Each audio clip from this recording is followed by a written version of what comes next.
medyo magkakalayo yung area para po yung iba sa ibaba tapos hanggang pataas. Ito po. Ilang po tayo na po. Galing, saya na to.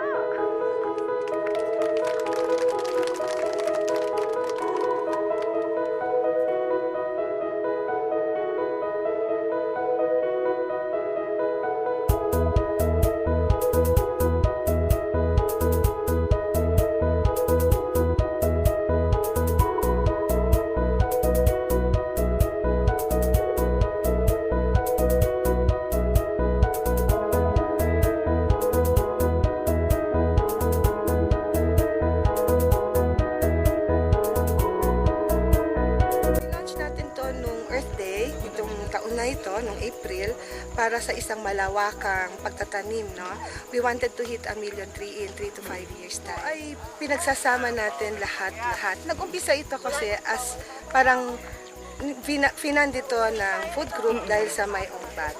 Tapos, so nagkaisa lahat ng SM para suportahan itong proyekto na to. Ang SM Supermall, Ace Hardware, andyan ang Dep Store, lahat basta SM ka, Watsons, andito sila lahat. SM Lansi, DHI, MSDC, name it, andito lahat. Target natin dito ay 10,000, pero minix natin siya. Meron tayong 2,000 mga pinties at saka 8,000 na coffee ang ginagamit natin. In this area, meron ang miyembro nito ay nasa 102. Sa DRT, 150. Depende yan.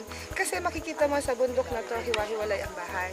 Yan din yung mga bahay ng mga magtatanim at yung mag-aalaga ng paninim natin for the next 3 years. Sumama tayo sa programa ng gobyerno, yung tinatawag na National Greening Program nila.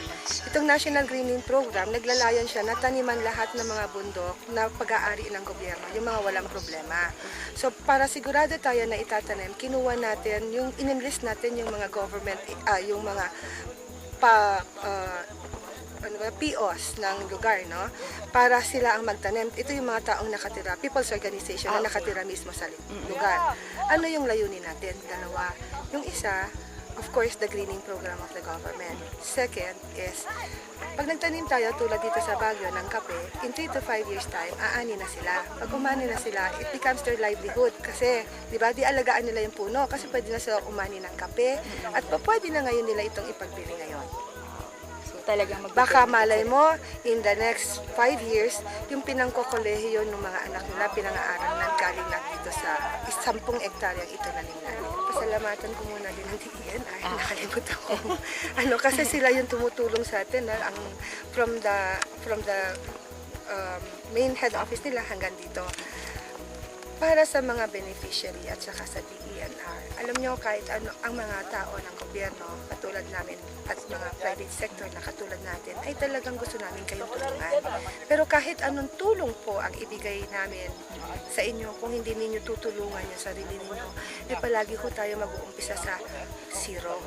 Siguro, itong araw na to, sabihin nyo, ngayon magsisimula na ako. Kasi pag sinabi mo ngayon magsisinungaling, ituloy-tuloy mo para pagdating ng panahon, hindi tayo yung mga nakatanghod o nandun sa labas ng gobyerno opisina at namamanimos tayo.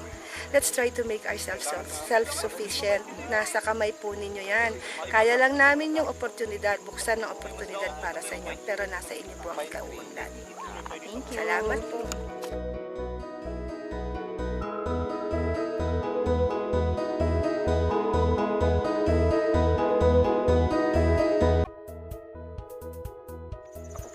Jan Dison Jr., isang presidente dito sa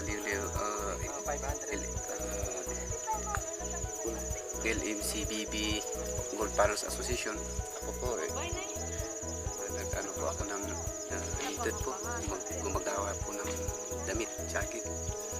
So ito, nagsusupply po ako sa Mines View. Kaya ngayon na bumalik na ako dito para imalis ko itong mga kababayan ko dito para matuto silang magtanim ng puno po at saka mag-alaga ng mga coffee para dumami ito sila na ito Paramin itong Benguet coffee para marami ring ma-harvest din na bunga niya.